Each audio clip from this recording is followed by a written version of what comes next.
Welcome to the Page by Page Book Club. I'm your host, Paige in Print, and I bring you weekly book club meetings wherever you get your podcasts. Y'all, how is it April? Be so for real right now. How is it April? And whatever happened to February and March? Because January was the longest month of all time, and I'm not kidding when I say that. But whatever happened to February and March? It's crazy. I cannot believe I'm doing my second ever monthly wrap-up and release radar video. That means we've been here for a month, guys. Happy 1 month of book club. Hey. Oh my gosh. Thank you so much for the most fun month truly ever. I have had such a blast getting to do this book club with you all. Thank you for the opportunity. Thank you for listening. I truly appreciate it. So without further ado, let's chat. This week, I'm going to be breaking down everything I read in March up until the time of recording, and I'll also give you a little insight into what I'm planning on reading through the end of the month. This month kind of falls at a weird time. I always record my recap release radar episodes a week before release. Usually I'm filmed further out than that, but I try to do this one as close to release as possible just so that I can be as accurate with information as possible. However, y'all don't care about the logistics, you just care about the episode. Sorry. I'll be giving you a little TBR for the rest of the month, if you will. And then we'll be talking about some anticipated April releases, books to keep your eyes out for, books I've already read, books I'm planning on reading, all of that beautiful, incredible stuff. What are you reading? What are you most excited about in April? What was your favorite book in March? Holler. I'm not kidding. Please slide into my DMs. I'm being so serious. Tell me that I sent you. Please. Give me a reading update. I'm begging. Every episode at one point I'm like, message me. Not a single person has messaged me. You're making me sad. Message me, please. Okay. Let's talk about some March reads. Oh my gosh. March had my jaw on the floor. March was that girl. March was such a good reading month. And I don't want to say I've been in a reading slump because I don't feel that that's necessarily true, but I have been, dare I say, burnt out from reading, coming off of a 205 book year in 2024. Your girl was tired. Okay, I was tired. And so I think January and February were just a little bit harder on me, trying to get back into the swing of things after doing the Page and Print Awards, which was like a big award show through the end of the year that I did. It was a fun little bit, if you will. So I kind of lost my sparkle, if you will. But I'm going to say it. We're so back. We're so back. So I want to do a little flashback to my February recap March release radar episode because at the time I was currently reading a book called 7 of Hearts by Maggie Gates, and I told you I would loop back, do a little wraparound, and talk about it in this episode, and boy, are we going to talk about it. Oh my gosh. I thought that I was going to be reading a fun, light, accidental pregnancy best friend's brother romance. Oh, hey, wrong. 7 of Hearts had me feeling things. I'm going to say it. I say it every episode. I need to unpack with a professional. I feel like I usually relate to an FMC. I'm a girl's girl. I love being a girl. And I love the girls I read. So I feel like a lot of the books I read, I end up really relating to the FMC. The MMC in this book, I fear, might be my twin. At risk of being vulnerable within the first 5 minutes of this episode, was one of the most relatable characters to me that I have ever read. And what it came down to is this. Please know that this is very vulnerable. I don't know. I feel the need to preface that. His character kind of embodied what it means and what it looks like to feel as though you have to earn the goodness in your life that you have been given by being as perfect as possible. Uh-oh. Somebody check on her. His character explored the concept of a parental figure going out of their way to make life as good for you as possible, good for him as possible, and him feeling the need to hold himself to an unrealistic standard of perfection in an effort to atone for and earn the things he's been given. No, I was not okay. No, I am still not okay. No, this was not a light, fluffy best friend's brother romance. It was so well done. And then on the flip side of him, to foil him, our FMC came from, on the outside, what seemed to be an incredible perfect family, which he did not come from. He had people step up for him later on in his life, but she came from what looked to be, from the outside, the perfect family, and they did not show up for her. Despite appearing to be perfect, were so far from that and held her to an unrealistic standard of perfection. An unrealistic standard, not even of perfection, of just the person that they wanted her to be. Uh-oh. That's not good. Not only did this book cover these topics, this book also covered a topic I have not lived myself, but I can truly only imagine, and it gave me such a perspective on, and that is the varying reactions that people have when someone shares a pregnancy announcement. And I know that that sounds very, like, I don't know, kind of out of left field, but I feel this book provided every reaction under the sun. Excitement, anger, disappointment, indifference. Like, the FMC in this book experienced every single reaction possible to her pregnancy announcement, and she had to move through each of those. And it's like, oh, wow. The way you react to someone's life news matters and impacts them. And that's like such a duh moment, but also be mindful. It was such a good reminder to me. I learned so much from the books I read that it's like, this is a huge life adjustment and life change. They didn't even know how she was feeling about it, because at some of the times they didn't even know who the father was, or she wasn't sharing that. She was all on her own. And just the way people show up when you have a pregnancy announcement. So yes, this is an accidental pregnancy, best friend's brother romance, but it is also so much more. Also, if you have read Poker Club by Maggie Gates, this takes place in that same world. I actually have not read that series yet. That's actually on my April Hopefuls, is that series. This is a standalone. She markets it as a standalone. It's intended to be a standalone, but if you loved those characters, if you missed that world, this would be a good place to return to. So that was a read that I wrapped up the end of February with, and I didn't get to talk to you all about last time. So glad that I did. So talk about back-to-back bangers, because I went straight from Seven of Hearts to Merit by Devaney Perry. Book club patrons, I am pleased to announce that we have a brand new Roman Empire book, a brand new Hall of Fame book, Merit by Devaney Perry. When I tell you this book changed me, oh dear reader, did it change me. Yet again, a book that I thought was going to be a football, fake dating, enemies to lovers romance. Sweet little Paige picks up a book and says, oh, it's just going to be a college sports romance. Nay, nay, nay, nay, nay, nay. Wrong, wrong. Alarm bells going off. The room grows eerily silent. Everyone's staring at her, waiting for her to realize, yeah. If you want to feel something, read Merit. Okay, now I'll talk about it now that I've made such a fuss. Yes, it is a college football romance. Yes, it is a childhood friends to enemies to lovers romance. Sure, it's a fake dating romance. But let me walk you through this story so you can see kind of where I'm heading. And then we'll talk about how it impacted me. At the beginning of the book, we realize that our MMC and FMC's family are absolute best friends. They do everything together. They grew up together. They are best friends. So they've grown up together. They were childhood best friends, inseparable, two peas in a pod, until one day at 10 or 11 years old, they started kind of making fun of each other. They each took it too far. And from then on, it has been an absolute nemesis enemies situation. They could not stand each other, and neither would apologize to the other. Henceforth, therefore, neither of them would forgive each other. And it wasn't super, super serious. I'm talking enemies to lovers, I just don't like you. I'm not talking about I hate you, I'm gonna punch you in the face type thing. So anyway, they don't love being around each other. They bicker, all that stuff. Well, our MMC's mom, we've known this throughout the series. This is the fourth installment of the series. It can be read as a standalone, just so you know.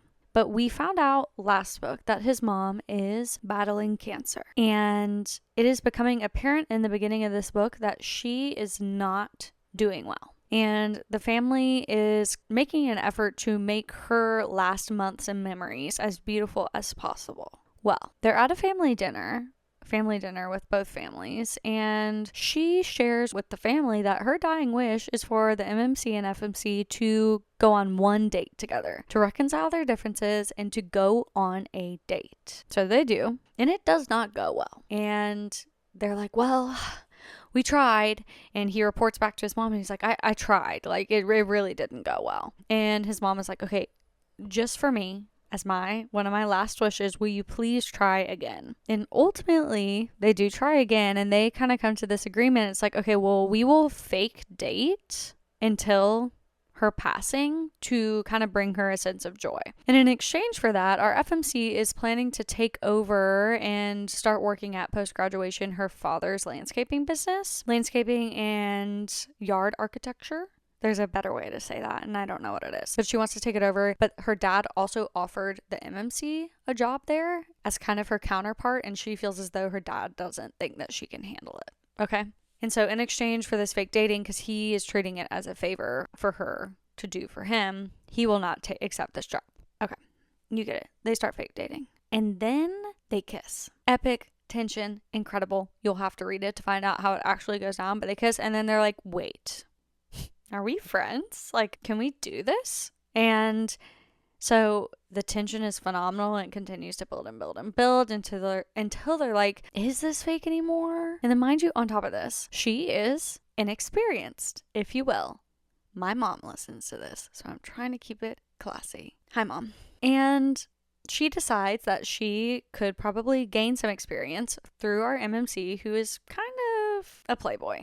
He has made his way around town, if you will. And so that's like another element to all of this. Okay, so you're with me. There's so many moving pieces, but it's not so many moving pieces where you're like lost or confused. They are woven together so beautifully. What this book ultimately covers is a few different topics that could stand on their own as their own book, right? It's what it looks like to do your best, knowing that someone will imminently pass and trying to do everything you possibly can to make them happy. And not only that, but also having to reconcile knowing that the end is near as someone who loves that person. And what grief before death looks like. Oh my gosh. Like, what a topic. Having to navigate grief before death. That's one topic. Another topic is the FMC feels as though her father would respect her more if she were a boy. And that is so real. That's so real. I think many women experience that. It's like, well, would this look different for me if I were a man? Taylor Swift said it. The philosopher of our generation said it. If I was a man, I'd be the man. And then who you become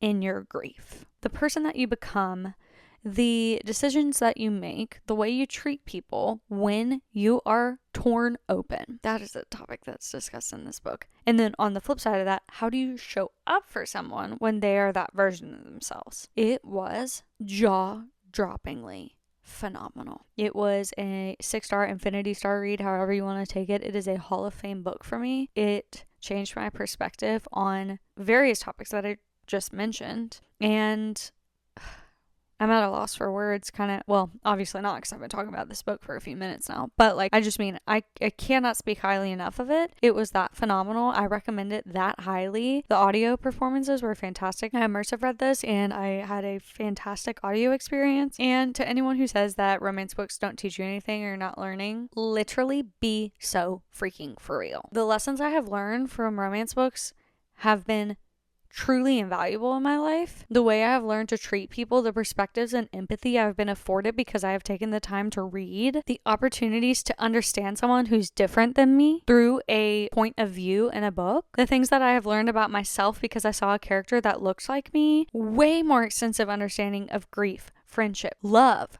kindness, empathy. To diminish that in any way by saying that romance is a lesser than genre is just, it's sad. It's sad.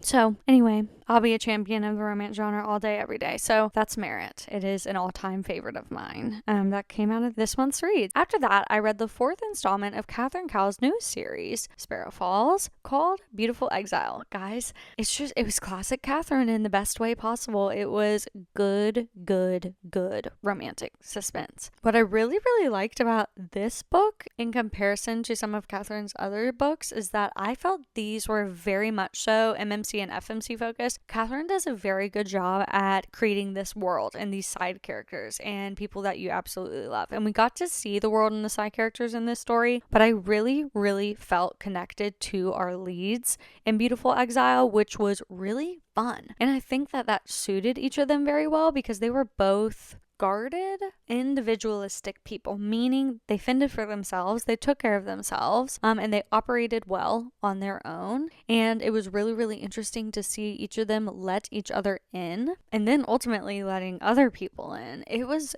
really well done. I did not guess the bad guy. If you have been on this social media journey with me, you know that every time I read a Catherine Cowles book, I do a little video trying to guess the bad guy, and I would say I was 25% right. If you want to know what I mean by that, shoot me a message. A few of you have already being like, what do you mean 25% right? And then once I explain it, you're like, oh. Yeah, so I was like, I consider myself wrong, but 25% of the situation going on, I got right. Is kind of where I'm taking it. So, anywho, this is a brother's best friend, billionaire, he falls first romance. If you're wondering, small town, romantic suspense. She is an artist. He is a billionaire. He also owns the hockey team that her brother plays for. A little bit of forced proximity because she lives on her brother's property and he's staying at the brother's house while his house is being built in this small town. And their meet cute is that she is working out in a gym and he startles her, and so she like holds a knife to his throat because like she is defending herself against a stranger in the early hours of the morning who has interrupted her sparring practice, and it's hilarious. So anywho, loved that from Catherine. I just actually last week's episode was all about romantic suspense, so I don't want to go too far down this rabbit hole because I talked about this one in that episode. Loved it. Classic Catherine. If you're in the market for a good romantic suspense, Beautiful Exile is out now. It is the 4th book in a series. It can be read as a standalone, but the whole series is phenomenal, and I would recommend reading them all. Then I read We Can't Be Friends by Hannah Hamrick, and this was Hannah Hamrick's second book, and it was a kind of like strangers to friends to lovers, fake dating, roommates romance set in Chicago. Total opposites attract. Really, really fun read. And then I went into a little second chance romance action. I haven't read a second chance in a while, I feel like, and that was Buried Dreams by Natasha Madison. The Dream series from Natasha is true contemporary enemies to lovers. Like, it is so hard to create a scenario in contemporary romance.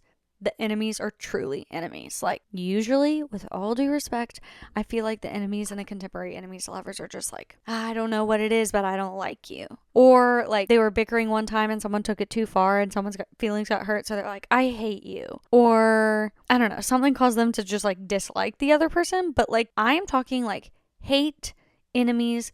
If we're in the same room, it's on site. Like, that's what I'm talking about. And it is rare. And Natasha has done it twice in one series. I have not truly believed and like certified a book as enemies to lovers before this since Natasha's first book in the series. This is the third book, but like, this is certified. So the situation that's kind of created this enemies to lover scenario is that a group of young adults were involved in a like tragic car crash, okay? And someone was at fault. And in the first book, he blames her for this crash that ultimately resulted in the death of his girlfriend at the time. Yeah. So like, that's enemies to lovers, my guy. Like, that is enemies to lovers because it is literally on site for him when she comes back to town.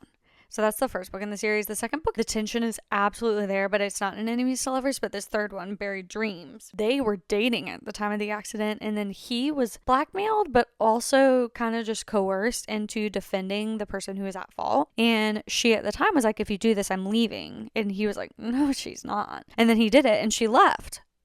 Listen to a woman when she says she's going to do something. Crazy concept. But if she says don't do that or I'm going to leave, and then you do that and then she leaves and you're surprised, I want to say it for like the 4th time in this episode. Be so for real. Anyway, so she returns to town years and years later. He has a child. Yeah. He was like devastated after her leaving, was drinking and doing drugs and all these things, and ended up getting someone pregnant, and then so on and so forth. And again, it is like on site for both of them. They're like, I want absolutely, literally nothing to do with you. I hate you. I hate you. Yeah, that's enemies to lovers. That'll do it. So if you're an enemies to lovers fan and like really, really struggle to find like a true enemies to lovers scenario in contemporary, in my opinion, I, Page and Print, feel that this is enemies to lovers. So that was really great. Immersive read that one. And then we dove into My Silver Lining by Laura Pavlov. And Laura, the word I use to describe her books lately is just classic. And I feel like classic is such a good word to describe My Silver Lining. It is the perfect execution of small town fake dating. Perfection, chef's kiss, literally, and I know I say this all the time, but I mean this from my whole soul and chest. No notes. She's a Spitfire FMC. She's funny. She knows what she's about. She's confident, and he's the same. He matches her energy in every way. Like, she gives me Willa Grant energy, and then like he gives me Weston Belmont energy, kind of. Like, he's a reformed playboy, but it's one of those things where you're like, well, I see why the ladies like you. I don't blame you. Like, he's very respectful about it, but I get it. He's charming. And so they're in a mutually beneficial fake dating relationship because she needs to bring someone home for her grandfather's birthday. He needs to take someone to a wedding that his boss is hosting. And so it's kind of mutually beneficial. Again, another little meet cute, a violent meet cute. The second one of this episode, she throw punches him because he startles her in this house because she's living in the house. He's living in the guest house. He comes into the house to try to find something in the kitchen to use because it's technically his brother's house. And yeah, so she throw punches him. It's hilarious. Their dynamic is incredible. And then when I say it's classic, it's just like classic rom-com to me because at the end of the summer, she's moving to Paris, of course, because why not? It's for her business. And she is in this headspace where she's like, nothing can hold me back from doing my business. I neglected my business for a man before, so I'm not going to do that again. But they fall in love.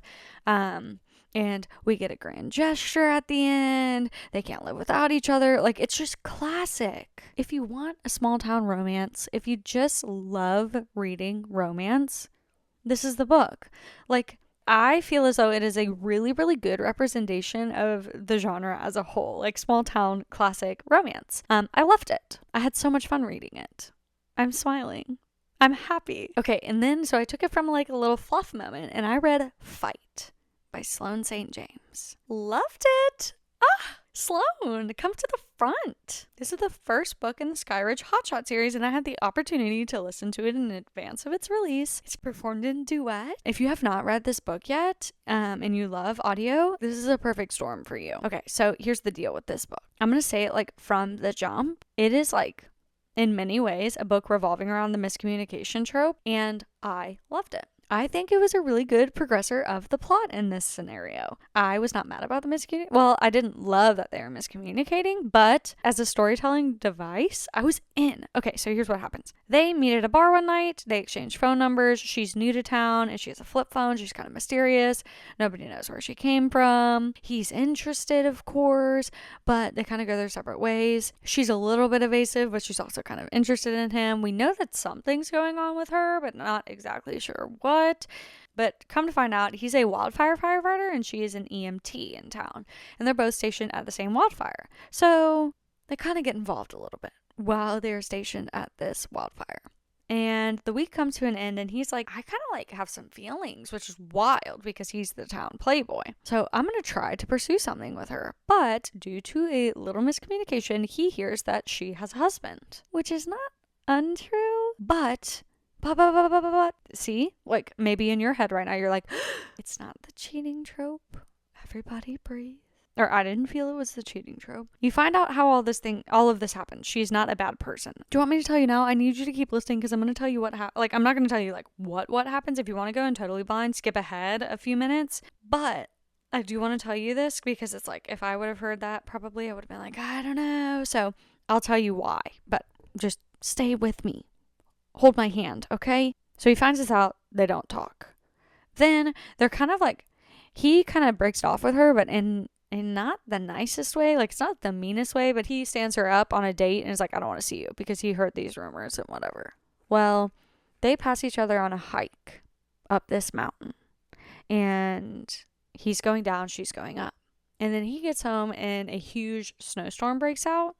And he's like, dang it. Is she still on that dang mountain? and he tries to reach out to her. He tries to get a hold of her. He can't. He goes up the mountain to try to find her, realize she's been trapped and is in a dangerous situation. So anyway, they end up getting snowed in this like fire tower at the top of the mountain together for days. And they're having to face their differences. Okay, this is where the spoiler comes if you don't want to know at all about her. Okay?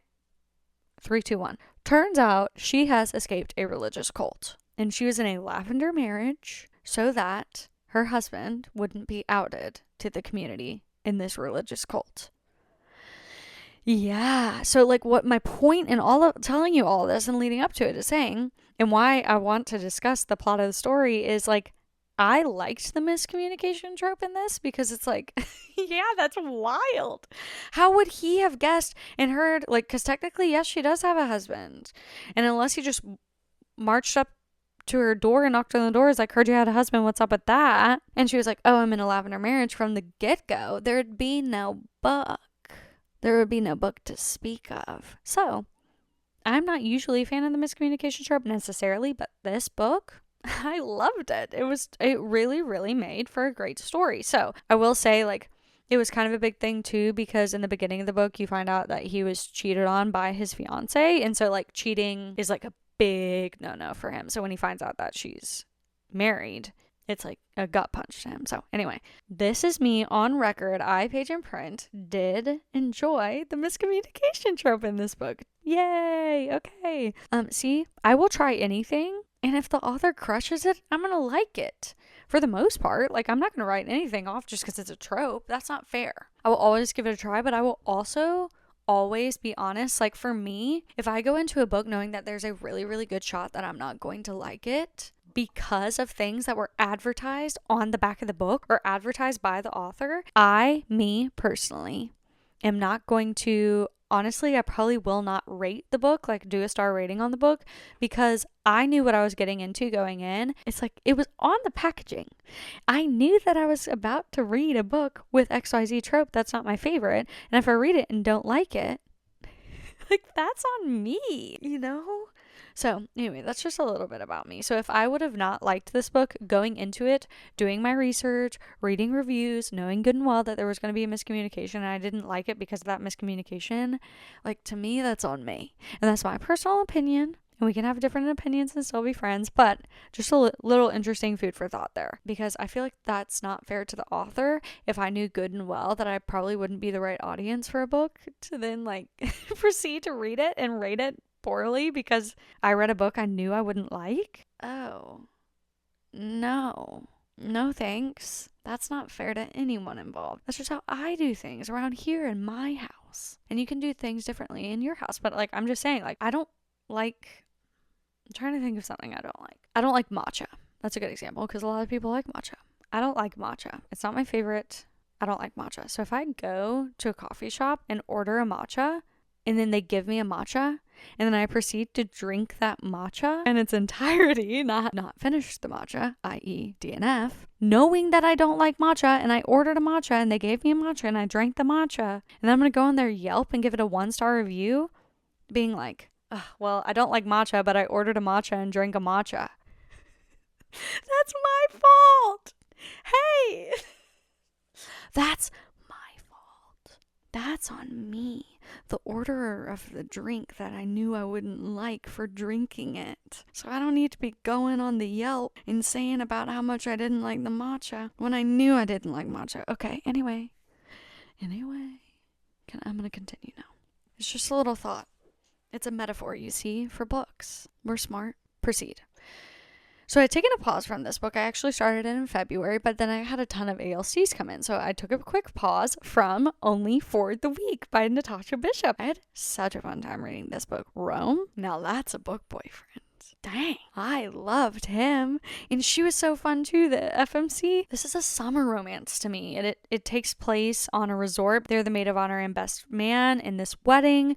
And it's actually her ex and her sister getting married. And she's unbothered by it. Like, she's like, they're meant for each other. It's fine. But everyone thinks she's bothered by it. And then her sister is also being horrific to her. And he's like, well, let's make an arrangement only for the week because they kind of have a mutual attraction. So fun. Summery. He treats her so well. He is so emotionally intelligent. I loved it. The family drama, delicious, so dramatic. Like, just the family was a mess in the best way, most entertaining way. I really enjoyed it. I did it on audio. I think it would be a great eyeball read as well. I kind of wish I read it by the beach because that just would have been the vibe. So if you're going on a little beach vacation, only for the week is a great one. Then I listened to Bring It All by Molly Goins, her second book in the Aster Creek series, and that actually wrapped up my Molly Goins journey, which is so crazy. I absolutely adore Molly. I love everything she does. And this was absolutely her angstiest book. It was a police officer romance, dislike to love, single guardian. And I really, really liked the way that this went from dislike to love to like liking each other. Like, it was gradual, but also just made a lot of sense to me. And it wasn't like a will we, won't they, hot and cold thing. It's like once he decided that he was into her, that was that. And same for her. Like, and that was refreshing. That was refreshing. I say it every time when I talk about Molly's books, but it is like she just writes refreshing stuff. I do recommend, as always, whenever I recommend a book, I am begging you, please check your content warnings, read the synopsis, do a little bit of research, because while I loved a book, it might not be for you, and just a little bit of research could save you a little bit of heartache. I know we kind of talked about that earlier in the episode, but there are some heavier topics covered in this book, and due to those topics, this might not be the one for you, and that's okay. And I think Molly would be okay with that too. I am fortunate to be good friends with her. I'm on her team. I work for her, so I know her well.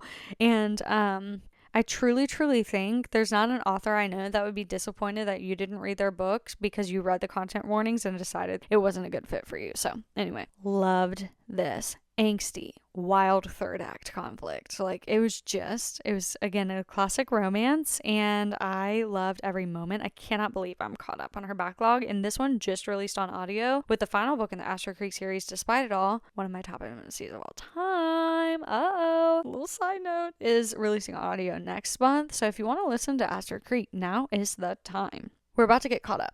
The last book I have read up until this point is called Help Me Remember by Corinne Michaels, and it's the first book in a series. And this series is actually a romantic suspense series, but the suspense covers the entire series. I'm so locked in. I'm in the middle of the second book right now called Give Me Love. It is blowing my mind. Help Me Remember was my first amnesia book. I can't believe in all like 300 whatever books I've read that I have not read an amnesia book, but it's true. And to me, this was done so well because she had amnesia, but it was for like the past 3 years. Like, she only couldn't remember the last 3 years after a head injury. And it was a head injury during a crime that was being committed. And so people couldn't fill in the blanks for her of her past because they were worried it was going to jeopardize her case because she was the only eyewitness to the case. So really, really interesting. But she comes to find out that she had been engaged to someone. She doesn't know who that person is. He's there. Don't worry. It's so good. It was so good. I was on the edge of my seat. I immersive read it. I did this like whole reading vlog, my friend Torianne and for Corinne, and sent it to them. Like, I was ill. His POV, because she couldn't remember him. I was ill. Oh, it was so good. It was so angsty. It was so the feelings, like, it was that's my review.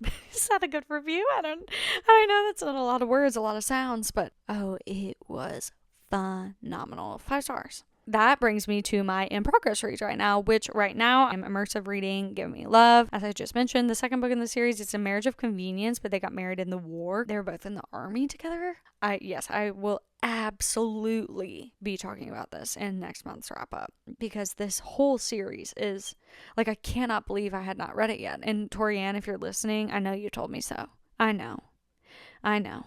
I'm sorry. I should have listened. Listen to your friends when they tell you to read something they know you'll like. It's just good practice. So anyway, and then I am currently eyeball reading In Good Company by Kat Singleton. I'm about 30% in. It's an ex's brother, private chef in the Hamptons. He's a billionaire romance. Very fun. Love this era from Kat. Kat just gets the billionaire thing. Like, I love it. So I will absolutely be discussing this book next month as well in my little wrap up. But this book is releasing on April 3rd, so keep an eye out for that. It's releasing on audio and on ebook. So a little anticipated TBR talk for the end of the month, a little peek behind the curtain. I am recording this on the 25th of March, so still have a few days, and I believe in my heart of hearts that I'm going to read 3 more books this month. Here they are. 2 audios and an ebook. On audio, I'm going to listen or immersive the last book in this Corinne Michael series. It's called the Rose Canyon series, so I'm going to do book 3 in the Rose Canyon series. And then I'm going to do an ALC of Bourbon and Lies, a little reread action on one of my favorite romantic suspense books. So really excited about that one. And then I'm going to eyeball read Destined by Kay Knightley. Yes. Very excited about that. I've been dying to read this one. It's been on my Kindle forever. Romantic suspense. So excited. This was Kay Knightley's debut. So that is my March in reading. I'll let you know what I actually end up reading at the end of this month in next month's episode. Now let's dive into some exciting April releases. Let's do a little rapid fire. I'll tell you the book, the trope, and the release date, because this is getting long, isn't it? So on yesterday for you all, if you're listening on release day, April 1st, we got Say You'll Remember Me by Abby Jimenez. This is a rom-com, grumpy sunshine, long distance. They're long distance because the FMC's mom has dementia and she needs to be with her. Just like a long distance, right person, wrong time type thing. And then on April 3rd, per my last email, In Good Company by Kat Singleton. That's a billionaire private chef, ex's brother in the Hamptons romance. Then on April 4th, Finding Home by Jen McMahon. It's a small town. He is a local bar owner and she's a city girl kind of coming to the town to find her independence. He's a total grump except for with her. There's apparently some really great found family in this one, so I'm excited to read that one. And then for all of the romantasy girlies, the 3rd installment, Fearless by Lauren Roberts, is coming out on the 8th of April. 3rd and final book in the trilogy. It's a romantasy series. The first is Powerless and Reckless. Then on the 15th, I cannot believe I'm saying this, the final book in Rebel Blue Branch series, Wild and Wrangle, will be releasing. This is a single mom, second chance-ish, down bad cowboy romance. I'm so excited for this one. Bridesmaids by Chance is going to be April 15th. Megan Quinn. This is a billionaire, marriage of convenience, brother's best friend, grumpy sunshine, workplace, boss assistant type thing romance. Then Liz Colbert's debut novel, Letting Go, is releasing on April 21st, and it is a Special Forces veteran, MMC turned FBI agent, small town, single mom, slow burn, no third act breakup, curvy FMC romantic suspense book. On April 22nd, Great Big Beautiful Life by Emily Henry is a small town, workplace, rivals to lovers, opposites attract, forced proximity, high stakes mystery romance. And then on the 24th, the ever-awaited Sawyer by Jessica Peterson will be returning back to Lucky River Ranch. This is a single mom and single dad. Former barrel racer. They had a shared evening together, so like a shared one-night stand history. Small town cowboy romance. Just Say Yes by Lena Hendricks is going to be the final installment of the King's Family series, releasing on April 25th. I cannot believe that we're going to be leaving Out of Towner. This is the 9th book from this town, 4 from the Sullivans, 5 from the Kings, and I cannot believe it. This is a nurse, rugby player, dislike to love, family drama and connection, small coastal town romance, and the end of an era.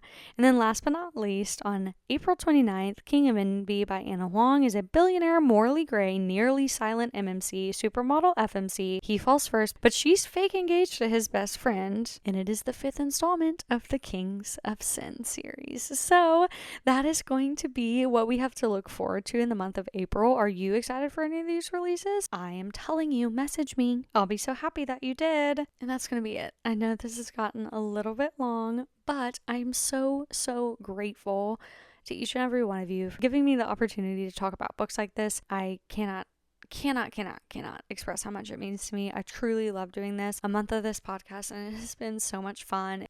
I think it might be my favorite type of content to create. I just love sitting and yapping to an empty room. Somebody check on her. Somebody make sure that a professional is looped in on this. Bless my heart. But I really do love chatting to an empty room about books. If I get the chance, this is what me and my friends talk about. I know, Claire, you're listening. I love you. Hello. So anywho, it's going to be a good month. You're going to have a great month. I'm so proud of you. Whatever you read last month, it was the perfect amount. Whatever you read next month, it's the perfect amount. Do not feel pressured. Read what you love. Pick up books that you know you'll love. And yeah, I think that's going to wrap it up. But thank you, as always, for spending your time with me. And I will see you in the next one.